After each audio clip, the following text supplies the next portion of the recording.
কোটা আন্দোলন নিয়ে সিলেটি আঞ্চলিক নাটকের জনপ্রিয় অভিনেতা শিপলু রাহাত আক্কেল আলী ভাইয়ার লাস্ট মেসেজ।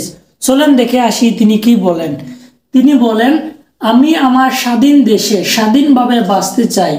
আমি আমার মতো প্রকাশের অধিকার চাই। আমার স্বাধীন দেশে পুলিশের গুলিতে যে তাজা প্রাণগুলো ঝরে গেল, আমি তাদের প্রত্যেকটির হত্যার বিচার চাই।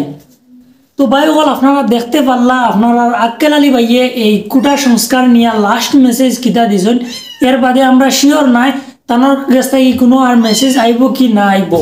আর মা তৈল ভিউয়ার্স হলরে আমি কইতাম স্যার, আমরা সিলেটি নাটকের অভিনেতা আক্কেল আলী ভাই তাইন একজন সরকারি চাকরিজীবী। আপনারা হয়তো অনেকে জানেন তাইন একজন সরকারি চাকরিজীবী হইয়া এই বিষয়টা বা এই কোটা আন্দোলন নিয়ে যে সংগ্রামটা এটারে তাইন যেভাবে প্রতিবাদ খতরা এই জিনিসটা নিয়ে, এটা কিন্তু সব সরকারি চাকরিজীবী হলে খতরা না।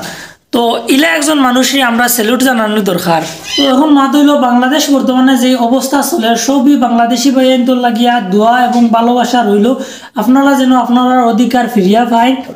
আর যত ভাইয়ান শহীদ হয়েছেন এই আন্দোলন তান্তানো লাগিয়েও দোয়া রইল, আল্লাহ যেন তান্তানডে জান্নাতের সর্বোচ্চ মুকাম দান করেন। তো আপনার যদি এই সম্পর্কে কোনো মতামত থাকে তাহলে অবশ্যই কমেন্ট করে কইতে পারেন। সিলেটি আঞ্চলিক নাটকের অভিনেতা অভিনেত্রী হলো লাইফস্টাইল নিউজ পাইতে আমরা চ্যানেলটাকে সাবস্ক্রাইব করে রাখুক। ধন্যবাদ।